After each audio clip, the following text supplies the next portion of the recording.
Warning, the following podcast contains those words that stupid people get more offended about than actual harmful stuff. This week's episode of The Scathing Atheist is brought to you by Stamps.com, ZipRecruiter, Wix.com, and by $80 billion, the amount of revenue we give away every year in religious tax exemptions. $80 billion. They owe us that money. Reparation of church and state. And now, The Scathing Atheist. Hey, this is Jordan Norman from everyone's favorite band, Jordan Norman and the Wisdom Teeth.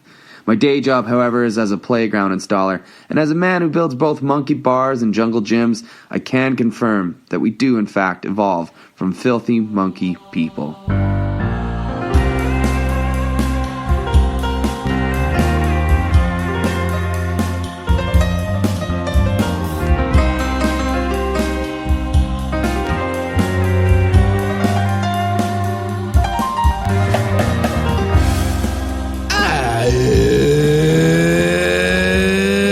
Thursday. It's May 9th. And it's Lost Sock Memorial Day. See, dead veterans, you and smelly foot tubes that have been neglected, you both get the same amount of day. Hi. I'm No Illusions. I'm Ethan Wright. And from the Ecuadorian Embassy in London, maybe? Cincinnati Swing State. And Good Husband, Georgia, this is The Scathing Atheist. On this week's episode, Ken Ham will argue the age of the Earth with somebody old enough to remember its formation. Donald Trump doesn't think Barack Obama is the only president who deserves reparations. And Andrew Seidel will join us from the Castle Black of the Wall of Separation. But first, the diatribe.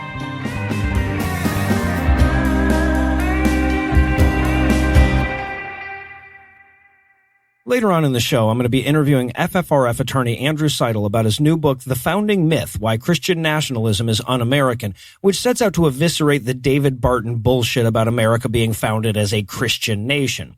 Now, obviously, we're going to talk about that in the interview. That's the whole point of the interview. But I just read that book. It's 300 pages of pure diatribe fuel. So we're also going to talk about that right now for a little bit. Because one of the points that Andrew really emphasizes throughout this book is that when they claim that America was founded as a Christian nation, they're not just lying, they're also stealing. And they're stealing from us, goddammit. Not atheists exactly, but rationalists, free thinkers, people who value reason over superstition. I mean, setting aside our weird founding fathers fetish for the time being, look at who those people were. Benjamin Franklin would be remembered for his scientific accomplishments alone, even if he'd never gotten involved in the nation-founding business. He discovered electricity, for fuck's sake.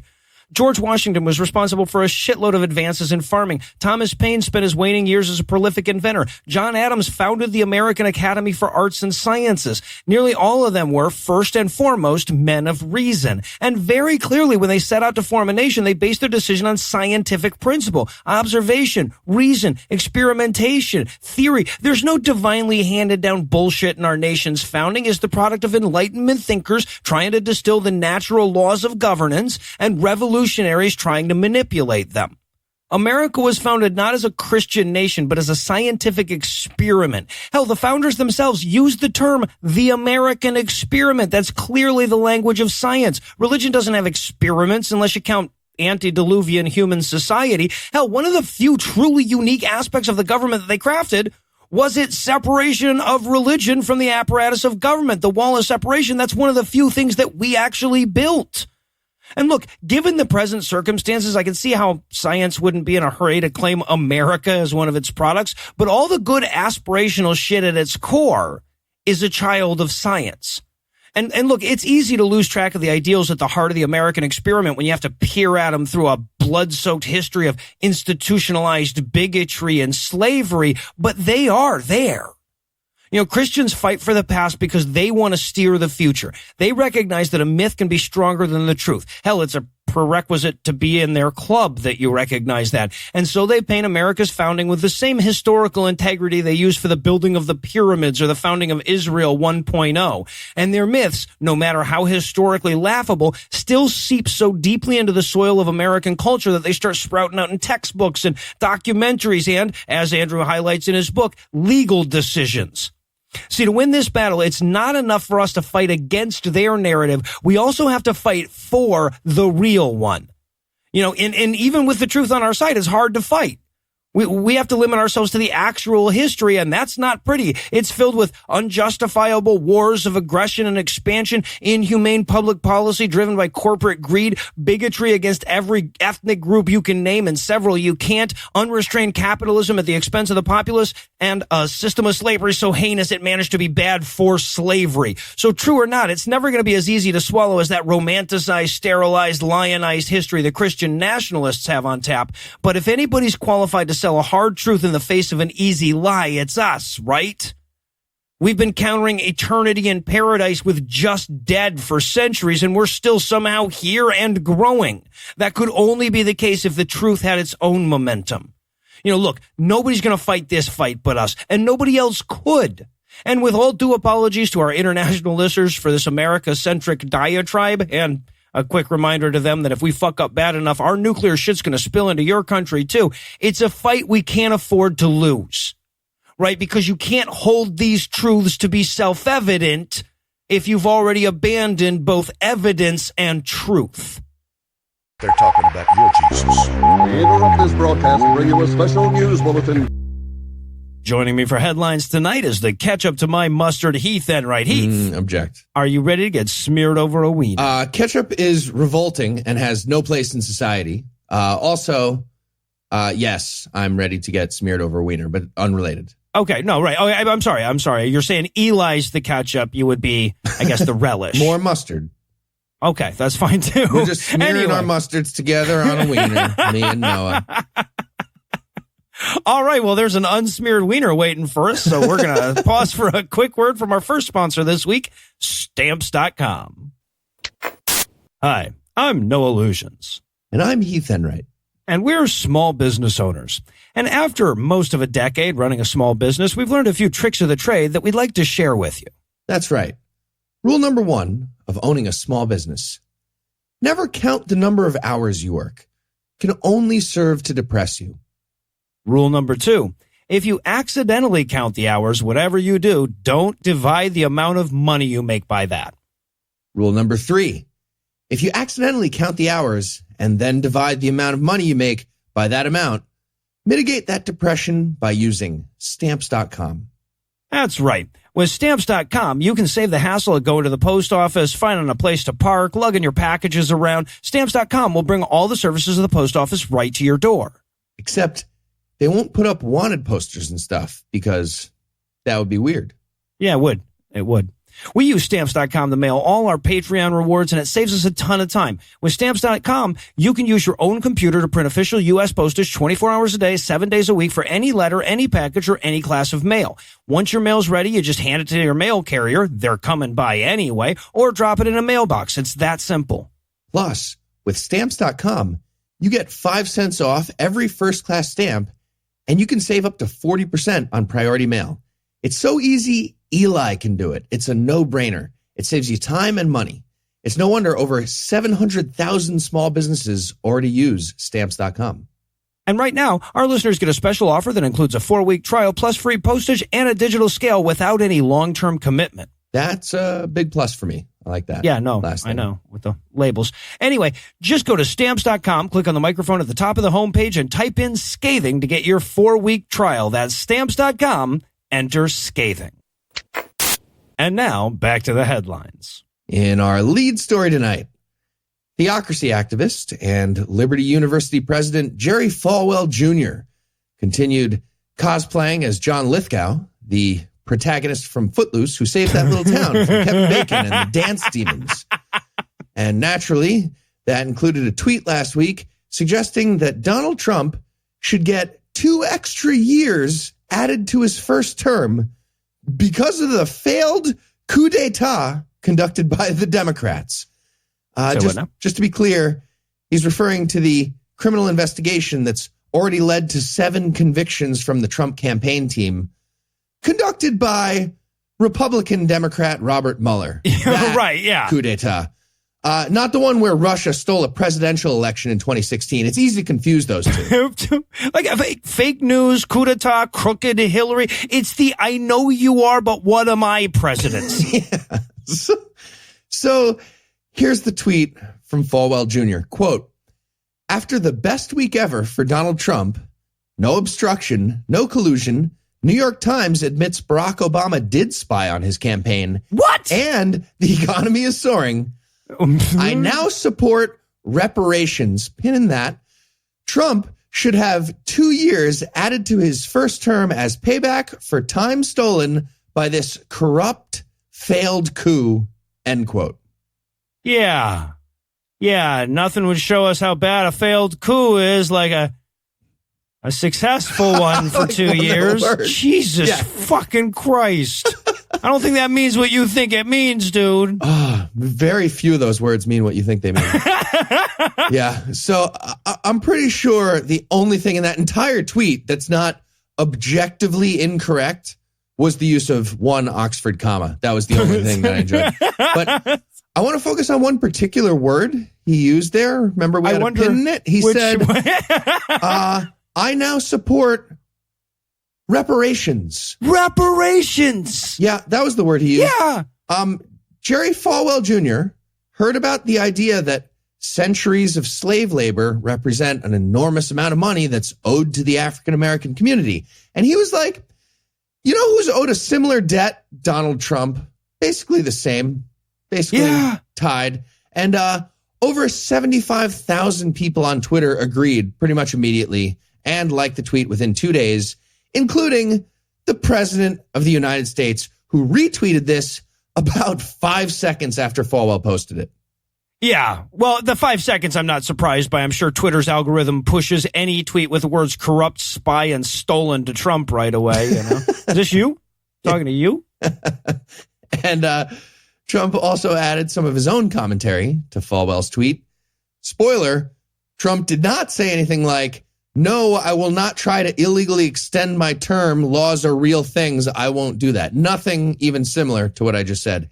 Instead, Trump responded with the following, quote, despite the tremendous success that I've had as president, including perhaps the greatest economy and most successful first 2 years of any president in history, they have stolen 2 years of our presidency, collusion delusion, that we will never be able to get back. End quote.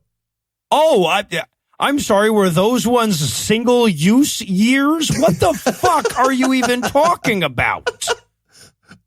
Also, did we steal it or not? Yeah, right. If we stole it, then those 2 years of the greatest economy and greatest success ever, that was us. Yeah, Democrats exactly. who conducted the coup d'etat with our Republican Democrat investigator. And if we didn't steal it, because stealing from the time dimension is nonsense, then go fuck yourself. But either way, I'm guessing everyone's still not clear on the reparations thing. But don't worry, Trump realized that, you know, being compared to the entire African-American community, might have been a little confusing. So he sent a follow-up tweet that said, quote, the witch hunt is over, but we will never forget, end quote. So wow, it's not that he's owed reparations just like the victims of American slavery. It's that plus he's just like all the Holocaust victims too. It's both. Right. Yeah, exactly. If you wrap them all together in one burrito of self-pity, yeah. And then you gave him a red cup at Christmas. And in ham-fisted news tonight, it's been a rough year for Ken Ham so far, and we're still early on. The attendance numbers at the Ark Park have been sinking faster than the boat would if you put it to sea. He had to host Ray Comfort all through Easter weekend, and that smell never comes out. And this week... Scrub all you want. Yeah, he had to contend with the realization that he's so fucking stupid that even P-Robes looks at the shit he says and goes, all right, now that's dumb. That's right. Ken Ham doesn't know how old the world is, idiot. And coming up next, we'll show you how gay people make used heroin needles into HIV spreading handshake rings in our craft segment. Real thing that he said. Yeah, so this story starts when host of the 700 Club and only man with earlobes on the top of his ears too, Pat Robertson took a question from Sheila, right? Now, Sheila was trying to reconcile the age of the earth that she learned in church with the fact that science says, quote, dinosaurs are thousands or millions of years old, end quote. Well, it's both. Thousands and millions. You nailed it. Millions, you didn't mean thousands to. Of.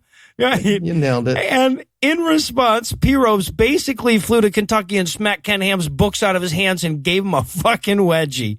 So he explains where the 6,000 year number comes from and then counters that by saying, quote, the truth is, that dinosaurs were extinct maybe 200 or 100 or 50. Excuse me, I'll get it right. No, you won't. You know what? I'll give you 2 orders of magnitude leeway. What do you got there, P-Robes? Continuing the quote, about 50 billion years ago. So close. You're so close. Yeah, well, to yours. And this planet has gone on much longer than that, end quote, much longer than the 50 billion. 50 billion he then goes on to describe creation science using words like nonsense and embarrassing and said, quote, it just doesn't compute, end quote. Well, yes, the guy who swung at the extinction of the dinosaurs and missed by more than 3.5 times the age of the universe just called Ken Ham's math embarrassing. Ken Ham, the mosquito that got trapped under my cheek flow is older than 6,000 years. Read a book, right. Dum-dum. Were you there? Yeah, actually. In this instance, never one to shut the fuck up. Ken Ham fired back on Twitter by daring Pat Robertson to shower Ham's creation theme park with free publicity. He said in part, quote, I challenge the 700 Club to bring their cameras and record our conversation, even broadcast it live, end quote. What?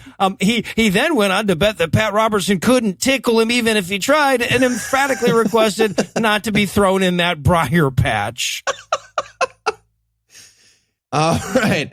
Next up in headlines, the holy book for the second largest religion in the world advocates genocide. Yeah. And so does the holy book for the first largest while we're listing stuff. No, yeah, it does. That first place one is called the Bible. But for this story, we're going to focus on Islam and how the Quran is full of murdery stuff. Because it turns out there's a children's song about it. And it's fucking terrifying.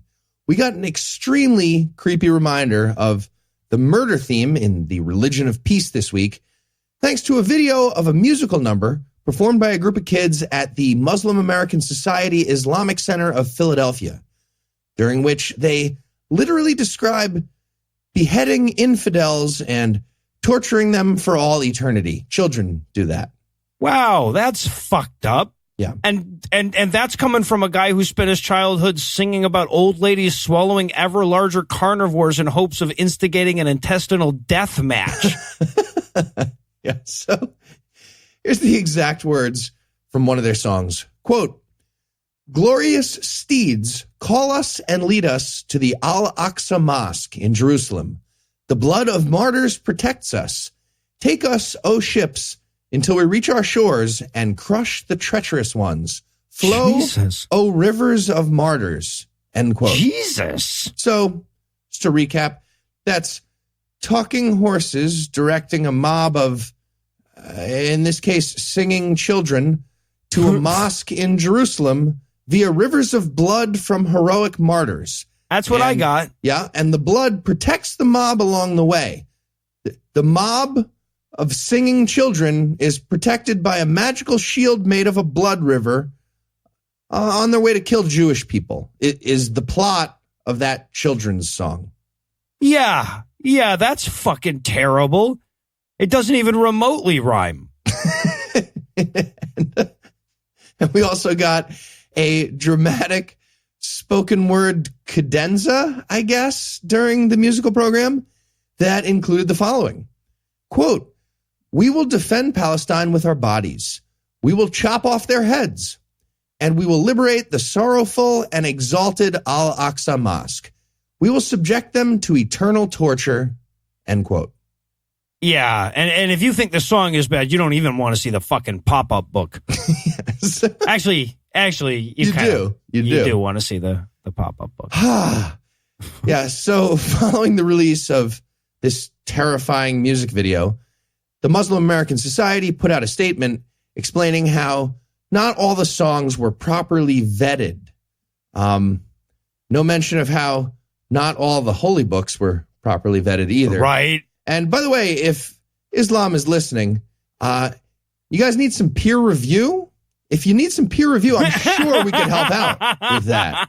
The Quran would be a much snappier read if you pulled out the murdery parts. This is a lot of fat in there. A lot of repetition. Yeah. Yeah, right. And while you're at it, you could drop the sexist parts, the embarrassingly stupid apologetics, and the repetitive stories of Moses without losing anything. Yeah. And then you can kind of wrap that empty cover around any book you want, really.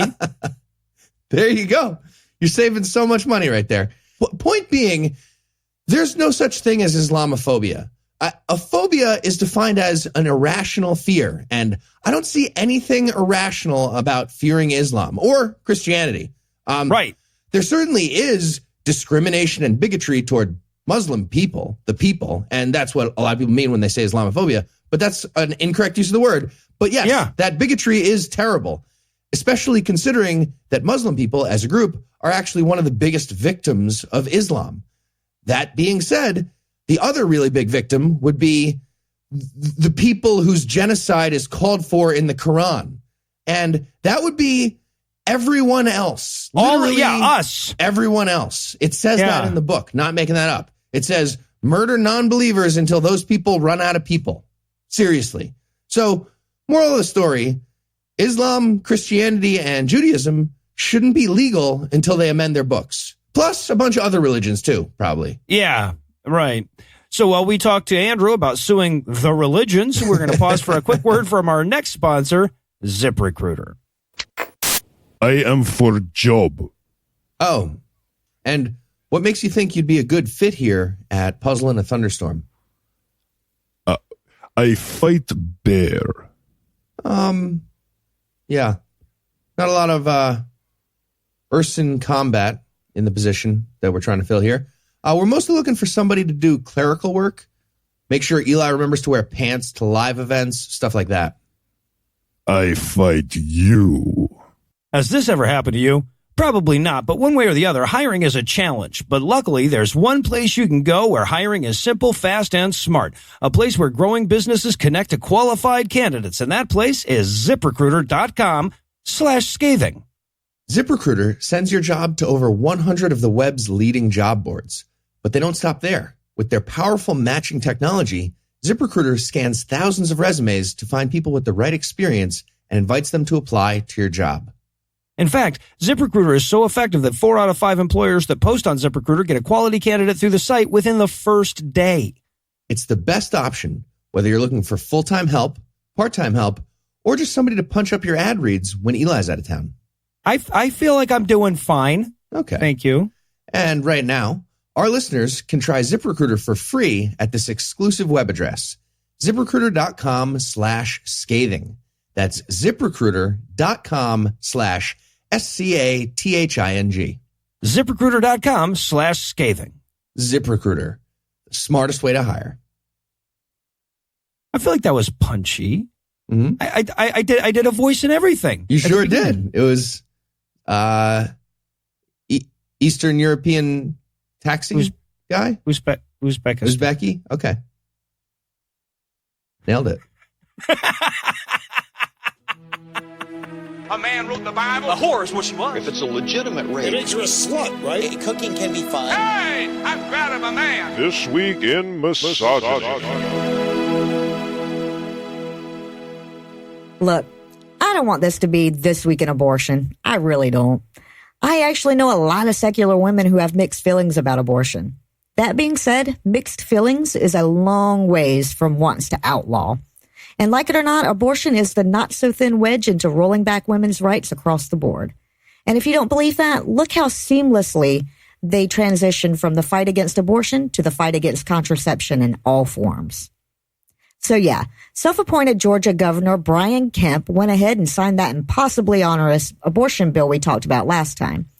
Under the new law, which is set to take effect on January 1st, it will be illegal for a woman to have an abortion as soon as a fetal heartbeat is detectable, a thing that generally occurs before a woman could conceivably know she was pregnant.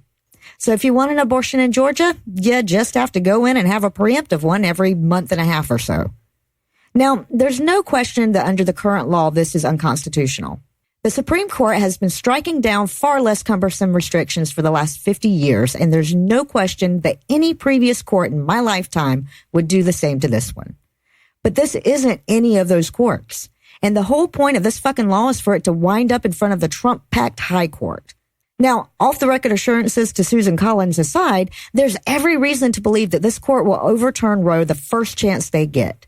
But there may still be hope, as we saw in Kansas last week. The state Supreme Court there was presented with a case that effectively banned all second trimester abortions by banning the most common and safest method used for them.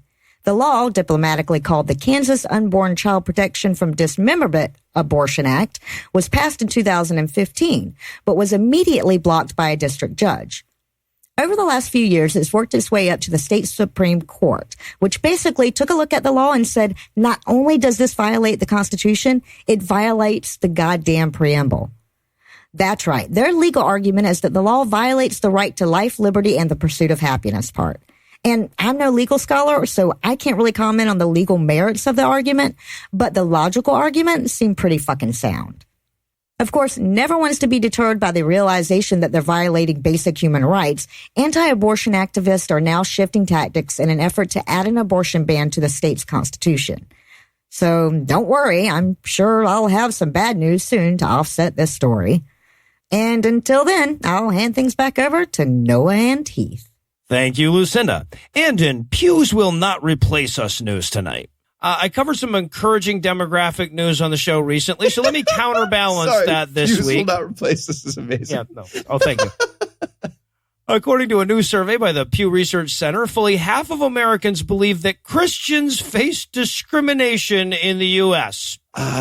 Despite being the goddamn majority and having actual codified laws giving them extra bonus rights. So, first and foremost, the survey confirms that the recent efforts to redefine discrimination in such a way as that it applies to people not being allowed to discriminate against other people is working. Yeah, just like all those sexual assault laws that were foisted upon men without our consent. It's offensive. Right. Okay, so the fuck? I should note that that's not the only disturbing takeaway from the survey. So the survey looked at 9 categories of people, and they asked 1,500 respondents whether those groups face a lot of discrimination, some discrimination, or none at all. And for an atheist show, yes, the key takeaway is that 50% of Americans have deluded themselves into believing that evangelical Christians face discrimination. Like, not just Christians, but specifically the least discriminated against group, the most powerful subgroup of Christians that is in current charge of the goddamn government at every level. But it would be a crime to report on this story without at least mentioning that 20% of Americans seem to think that black people face no discrimination in this country. What? Yep. Quarter of them feel the same way about LGBT people and Hispanics. And nearly a third don't think women face discrimination either, like 31%. Okay. I gotta say, though, I'm not convinced those people are familiar with the numbers and words you were using. So maybe there's that. I hope. Then again, laws are discriminatory against criminals. So that's rough for the criminals. It's like explaining the law to Drax at the end of Guardians of the Galaxy. What if I find a gay person irksome and remove their spine? Okay, well, that would be murder, pretty much the biggest crime. That's illegal. All right, so in addition to presenting the results of the survey, Pew also compared them with the same question asked 3 years ago. The biggest shift in the data was a sharp rise in the number of people who recognize the discrimination that Jews face, right? Okay, so some discrimination rose from 44% to 64%, and a lot rose from 13 to 24. Yeah, no, all the numbers are insanely low. But I was encouraged to see that the number of people who recognize that misogyny as a thing did rise 9%, all the way to 69%. But Jesus. The third biggest shift over the last 3 years was the uptick in people buying into the Christian persecution delusion. And in Milk Money news tonight, the Satanic Temple is now officially a tax-exempt religious organization approved by the IRS. Yes, it is. Yep. Yes, it is. According to a press release from Magnolia Pictures, which just released their new documentary about the temple called Hail Satan, with a question mark at the end, apparently. According to Magnolia Pictures, full religion status in lawsuits and tax exemptions for donations have been granted to the so-called religion of the Prince of Darkness. Or at least that's the lie they were forced to tell in order to get this approval. Yeah, right. Like, I don't know all the implications just yet, but I'm pretty sure this means that when you put money in the swear jar, it's tax exempt. That's a good point. Damn it. So there's been a debate in the secular humanist community about whether the hypocrisy of accepting this bullshit tax exemption that's only available to religious organizations is worth the benefit of the new status. Strangely enough, there's no debate about that among legal scholars who know how to read the Constitution. Yeah. Those people are aware that the very First Amendment says none of this should be necessary. So there's that. But those people aren't in power enough, sadly. And here's the explanation we got from Satanic Temple co-founder Lucian Graves. He basically described the move as the best available strategy given the current set of nonsense rules that exist. According to Graves, quote, "This will assure that the Satanic Temple has the same access to public spaces as other religious organizations, affirm its standing in court when battling religious discrimination, and enable the temple to apply for faith-based government grants," end quote.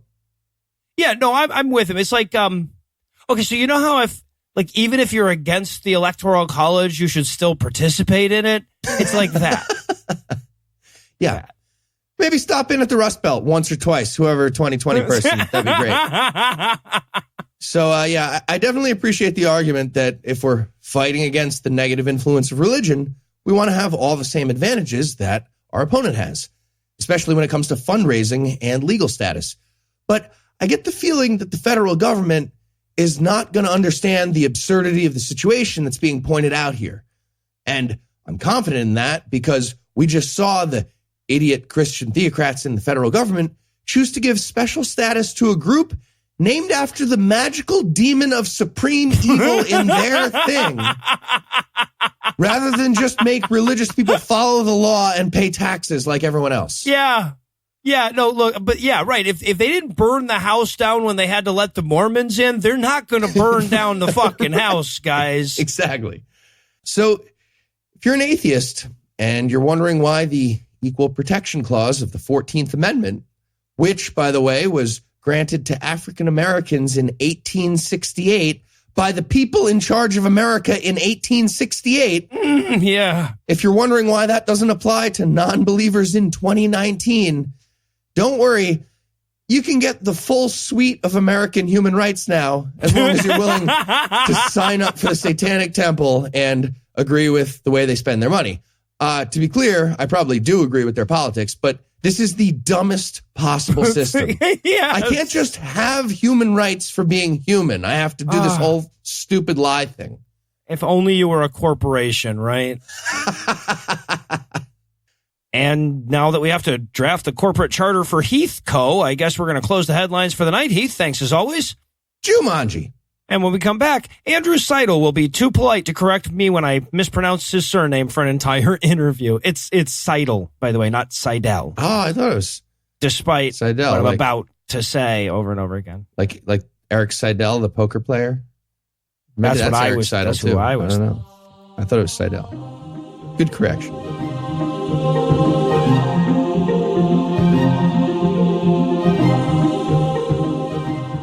Hey Heath, you still working on that website for Later Cheese? Yeah.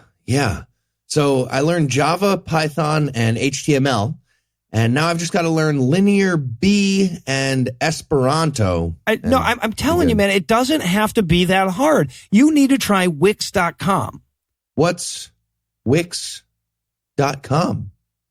What are you, the Memento guy? Just for the ad, go.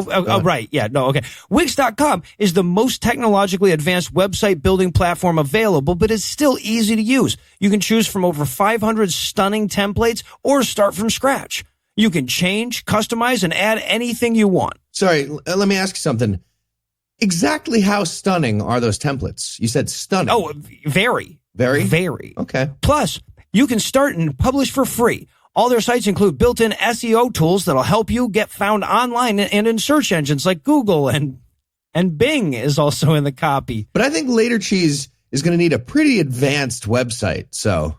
Well, Wix can give it to you. You'll get the tools you need to create the website you want. Unlimited storage, a custom domain, email addresses for your business, email marketing tools, premium apps, and a dedicated support team. All right, Noah, I am convinced. How do I try it? Well, you can get started now by going to Wix.com. That's Wix.com/podcast to get 10% off. Wix.com/podcast?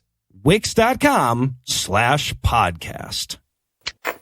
Last week, we called upon our listeners to give us more money, and they did. They're the best. So this week, we're asking you all to go ahead and keep doing that. We've already blown past our goal to make the Patreon-only Pajama Party live stream a reality, and now we've added new goals so you can make us do ever more embarrassing shit on camera. Now, unfortunately, Eli's not here because, nothing says, no, we really need you to donate, like taking a week-long trip to Europe on a moment's notice. But he was nice enough to leave some of his characters behind. And as you know, one of our biggest goals at Puzzle in a Thunderstorm is to launch a whole bunch more podcasts. No, it isn't. And foremost of those is a spinoff with our beloved mascot, Carl the Pugapegacorn. I work 164 hours a week now. So to remind you what your Patreon dollars might do, we're pleased to present the pilot episode of Kicking It with Carl. He's a pug and he's also a unicorn. That's a horse that has a horn, but don't forget, he's a Pegasus too. That's called a Pugapegacorn and he likes you. It's Kicking It with Carl. Hey everybody, welcome back to Kicking It with Carl. My guest today is podcaster Noah Lugeons. Noah, welcome to the show. What the fuck is happening? Just go along with it. Oh, Whatever. okay. Hey, Carl, thanks for having me. So you're a podcaster? Yeah, yes, I am. And do you like garlic bread? Sure. Oh, we got a garlic bread lover over here. You know what that means. What does that mean? It's time for Recipe Roundup. Today's recipe comes from allrecipes.com and is titled Toasted Garlic Bread. He's going to read a recipe as the dog, isn't he? Cut 1 large loaf of Italian bread into slices of 1 to 2 inch thickness. Combine 5 softened tablespoons of butter, 2 tablespoons of extra virgin olive oil. Little tip here, buy a Californian olive oil if you're in the United States. 3 crushed garlic cloves, and a teaspoon of dried oregano in a small bowl, and then spread that evenly over your bread slices. Noah, let me ask, are you a Mexican or a Greek oregano guy? We used to have such a normal atheism show that we did. Fantastic. I'm sorry, Carl, did you have a question for me about podcasting? I did not. Well, that's all the time we got for today. Join us next week when we'll have Nick Kroll to promote his new documentary, Why Do People Keep Hiring Nick Kroll? He's a pug and he's a unicorn. That's a horse that has a horn. But don't forget, he's a Pegasus too. That's called a Pugapegacorn and he likes you. It's Kicking It with Carl. So don't forget to head over to patreon.com/Scathing Atheist and make your pledge today. We've added new rewards and even more Patreon bonus content. And if you pledge enough, Andrew has to play Twister with us in his pajamas. That's official. We have it in writing. We have it in writing, actually. That's correct. Legitimately in writing. Please don't deny me that. I will be furious as well. Please do not. Don't fuck this up.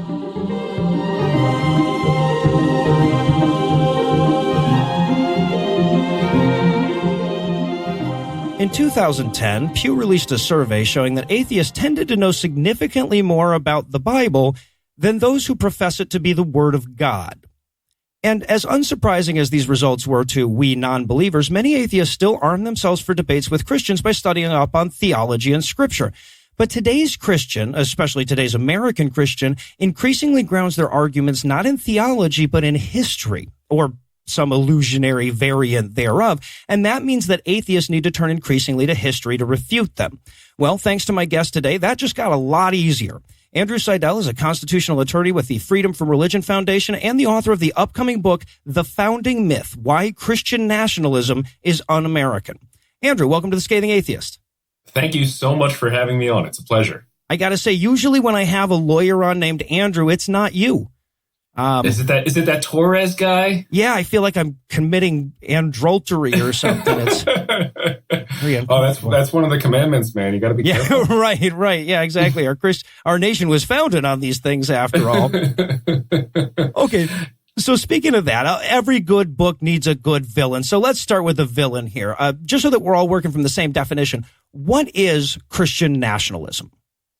Christian nationalism is the idea that the United States was founded as a Christian nation or founded on Judeo-Christian principles, and that it needs to go back to that foundation right now. It is now a wildly popular view. It used to be sort of this kind of impotent sideshow that really only the extreme fringes of more conservative politics adopted, but now it is in the mainstream, and it is actually the reason that Donald Trump is president. Yeah, in your book, you present some damn convincing statistics that is the primary factor, really. I mean, and this is not my research. This is Andrew Whitehead out of Clemson has done some brilliant work on this. And he actually examined the data from the 2016 election. And the biggest predictor of whether or not somebody was going to be a Trump voter was not their political party, which is kind of amazing. It was not their socioeconomic status, despite all the stories that tell us otherwise. It wasn't even whether or not they were a Christian. It wasn't their religion. It was whether or not they were a Christian nationalist. That was the number one factor that made somebody a Trump voter. So we don't just see Christian nationalism as this weird sideshow anymore. It is the reason Donald Trump is president. He rode this wave of Christian nationalism into the highest office in the land. Yeah, it was pretty obvious that was his goal as soon as he picked Mike Pence as his VP there. And they've been remarkably good at employing the rhetoric. I mean, Trump is, I think he's an atrocious public speaker, but a lot of Christian nationalism is focused on these myths and really the underlying emotion of what it means to be an American. And Trump is very good and has become even better since he's entered office at playing those Christian nationalist heartstrings. Mm-hmm. And it's a little bit alarming to see, in my opinion. Yeah, this from a Presbyterian that had to ask another Presbyterian whether that was a kind of Christian. Okay, so now we know that, you and I know anyway, that America was not founded as a Christian nation. So why does it matter to them so much to build this mythical history? It's incredibly important because a lot of their political power is tied up in it. So the lies surrounding whether or not America was founded as a Christian nation, all these myths that they have about the American founding and prayer at the Constitutional Convention and phrases like "In God We Trust," "One Nation Under God," "God Bless America," all of that, those lies make up the Christian nationalist identity, and that is where they get their political power. These lies are driving public policy. We see it in education policy, immigration policy, civil rights, women's rights, minority rights, LGBTQ rights, even our foreign policy when they moved the embassy to Israel. And prominently these days in the redefinition of religious freedom as basically a codification of discrimination. I mean, judges now are deciding cases based on these lies and myths. So it's not just in the culture war issues, but in many areas beyond that. And I mean, if you had to put it simply, it would be that these lies are destroying our country, really. They're gnawing away at our liberty. And I think that we, the people, have a duty to stand up to the lies and to the bullies pushing them. Yeah, I mean, the Constitution doesn't invoke God, but it sure invokes us. Yeah. It absolutely does, right there in the first three words. All right. So the whole argument is that like it says, that the government, the legal system, et cetera, are grounded in Judeo-Christian principles. Now, this is a question that people don't ask enough, but you address really well in your book. What are Judeo-Christian principles? And that question was actually one of the things that kind of led me to write this book.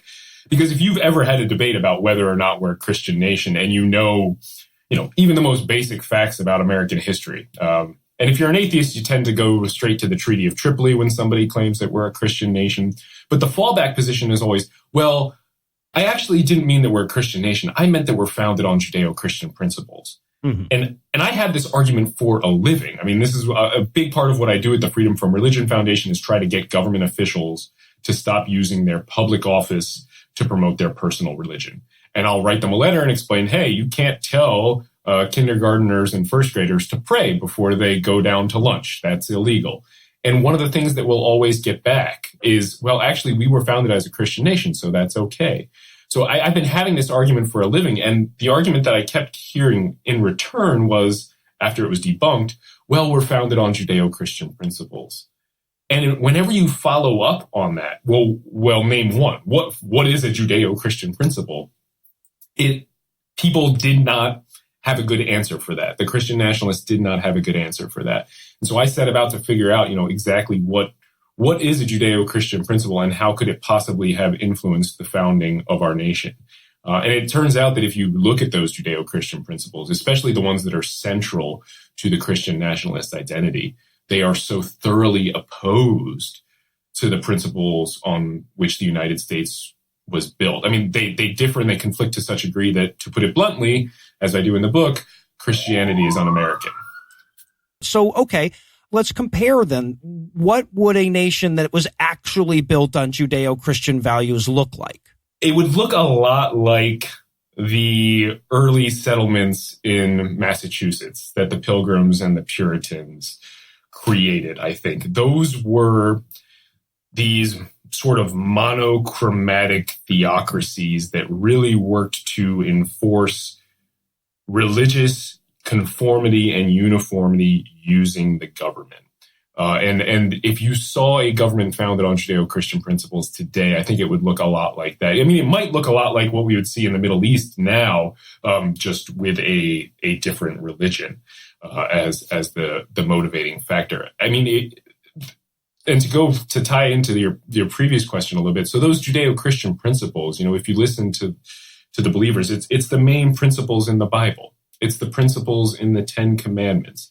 And generally, if you talk to any person, any American out on the street, they tend to think of those as positive, good principles. But once you dig in, you find out that they're really not. Mm-hmm. Okay, so you touched on this already a little bit, but most of the time when atheists are called upon to refute Christian nationalism, they go straight to the Treaty of Tripoli, right? And that's good, right? The United States is in no way a Christian nation is a pretty good quote to have in your back pocket, but the Christian nationalists also have quotes in their back pocket, and they can present those and make it seem like the founding fathers are also saying the opposite. Your book does a lot more than that. So if you don't mind, can you expound a little bit on what your plan of attack was when you set out to refute their narrative? Yes. There are a lot of even good Christian nation, quote unquote, books out there that do a pretty good job of refuting the myth. But I wanted to take a different tact. And so there are kind of two main differences, I think, between my book and some of the other books that are out there. The first is, again, that as soon as we debunk that Christian nation myth, they always fall back on, I meant founded on Judeo-Christian principles. So I actually focus on that second myth, because if it pervades all the other Christian nationalist arguments out there. If America was not founded on Judeo-Christian principles, it is not a Christian nation. All of their other arguments fail. And while many authors have refuted that first fiction, the Christian nation, nobody's ever touched that second myth. So I went and I compared Judeo-Christian principles to our founding principles. I compare the Bible to the Constitution. I compare the 10 Commandments to the 10 Amendments.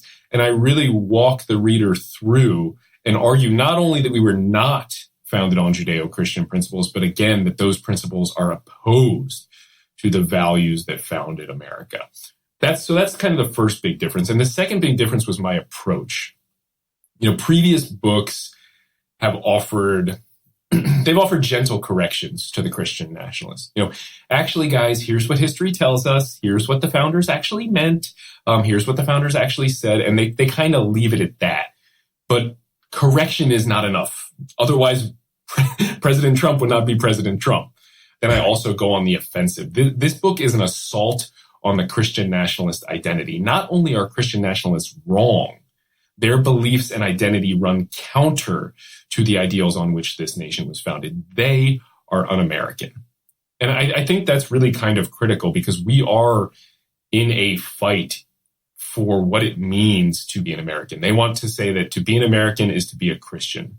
But patriotism has no religion. And honestly, this is not a fight that we can afford to lose. Well said. Well said. Well, I'll tell you what, you are absolutely speaking our audience's language when you talk about going on the offensive.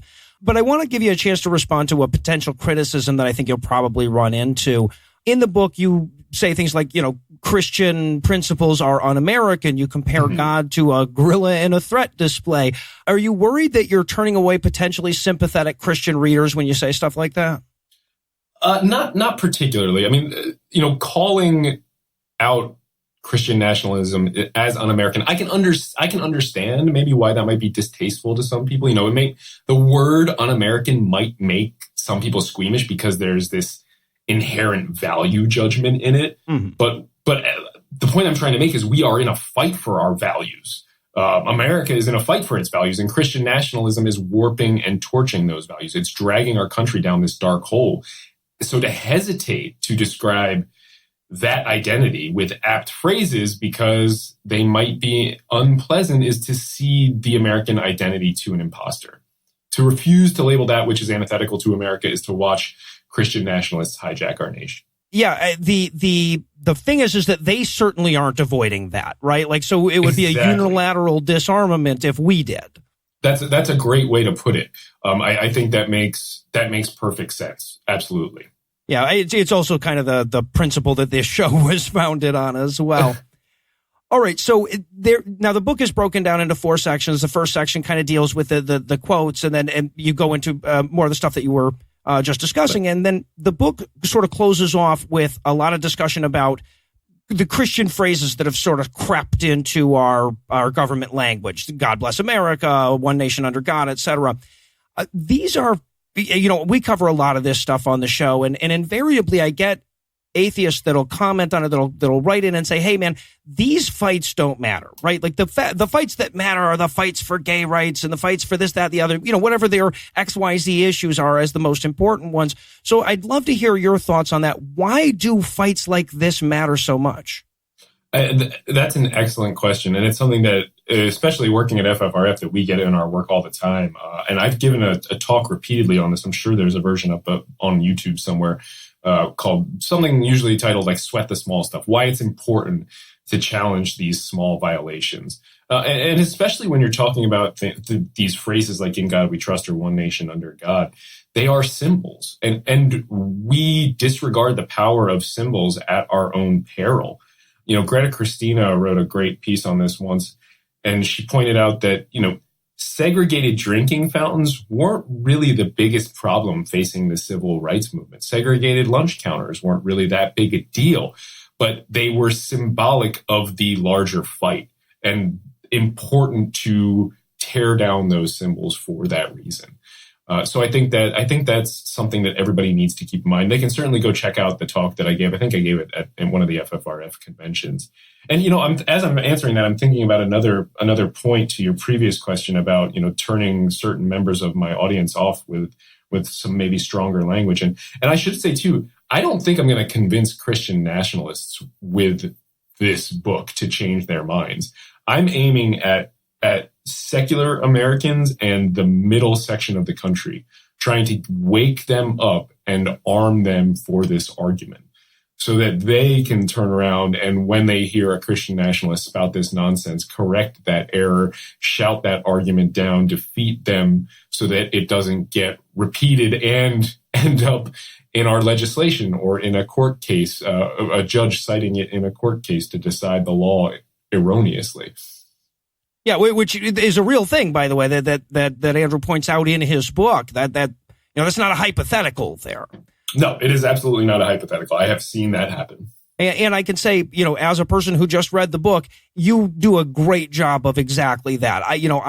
Because the arguments are worse than you think. If you just have like a sort of a cursory understanding of American history, as I do, and you have a cursory understanding of the law, you can refute these arguments pretty convincingly, but they're actually way worse than you think. And this book does a great job, I think, of arming you with, not just the baseline refutation, but like you said, the offensive bit that goes after that, right?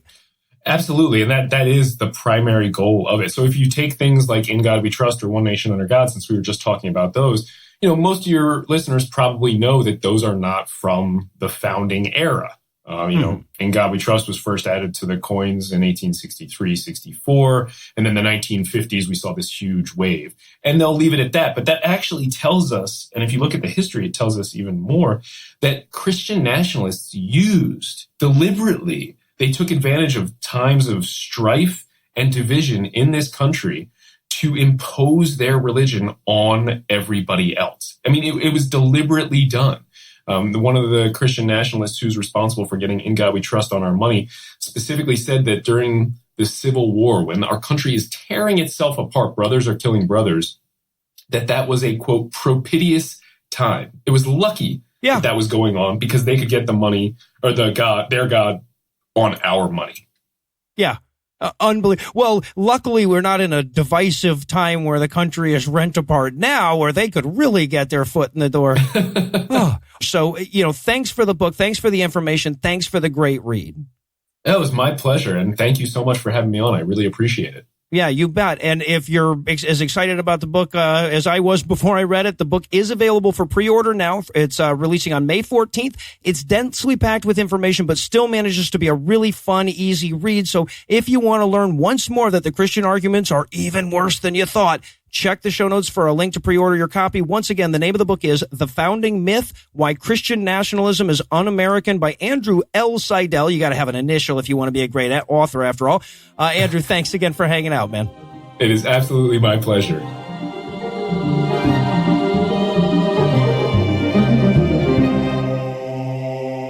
Before we straighten your ear back out tonight, I want to tease you a little bit. Andrew Seidel was kind enough to stick around after the interview for a Patreon exclusive where he shared what he believed to be the two biggest legal battles facing the wall of separation. One was the answer I kind of expected. The other wasn't, and it was goddamn terrifying. So if you're not already a patron, be sure to check out patreon.com/Scathing Atheist. Get your extended episodes. Get not one, but 2 AMA episodes this month. Get early access to an ad-free show. Get merch discounts and rewards, and make Andrew Torres go left-hand red. Anyway, that's all the blasphemy we've got for you tonight, but we'll be back in 10,022 minutes with more. If you can't wait that long, be on the lookout for a brand new episode of our sister show, The Skeptocrat, debuting at 7 a.m. Eastern time on Monday. An even newer episode of our sister show's Hot Friend God Awful Movies, debuting at 7 a.m. Eastern on Tuesday, and an even newer episode of our half-sister show, Citation Needed, debuting at noon Eastern on Wednesday. Obviously, I have to thank Heath Enright for not abandoning us right before all the Matreon stuff. I also want to thank Eli Bosnick for abandoning us right before all the Matreon stuff, honestly. Probably a lot fewer goals that we're going to get sued over this way. I also want to thank the lovely and talented Lucinda Lugeons for lending us the lovely talent once again this week. I want to thank Andrew Seidel one more time for hanging out. Also want to thank Jordan from Jordan Norman and the Wisdom Teeth for providing this week's Farnsworth quote. If you want to give them a listen, you'll find a link on the show notes. But most of all, of course, I want to thank this week's small army of new donors who apparently don't think I can do this in one breath. Here we go.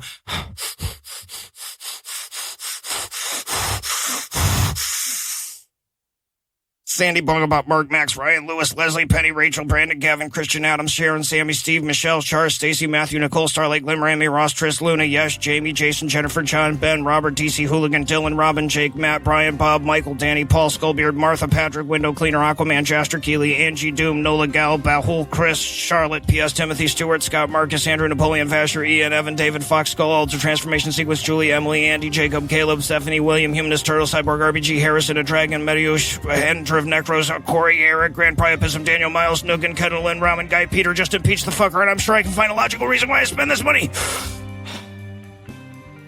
whose intellects are more capacious than my lungs had to be to get through that. Give me a second. Together, these 103 people didn't quite get to my lung limit, but maybe next week's donors can do it. Also, by the way, a belated thanks to Sir Harry Palms the Blind, whose dick gives the Hubble telescope deep penetration envy, and who donated a while back but slipped through the cracks when it came to thanking people. Sorry about that, Sir Harry Palms the Blind. Anyway, legal services for this podcast are provided by the law offices of P. Andrew Torres. Tim Robertson handles our social media, and our audio engineer is Morgan Clark, who also wrote all the music that was used in this episode, which was used with permission. If you have questions, comments, or death threats, you'll find all the contact info on the contact page at scathingatheist.com. And boy, is this paragraph easy to say after doing all those 103 names. Woo!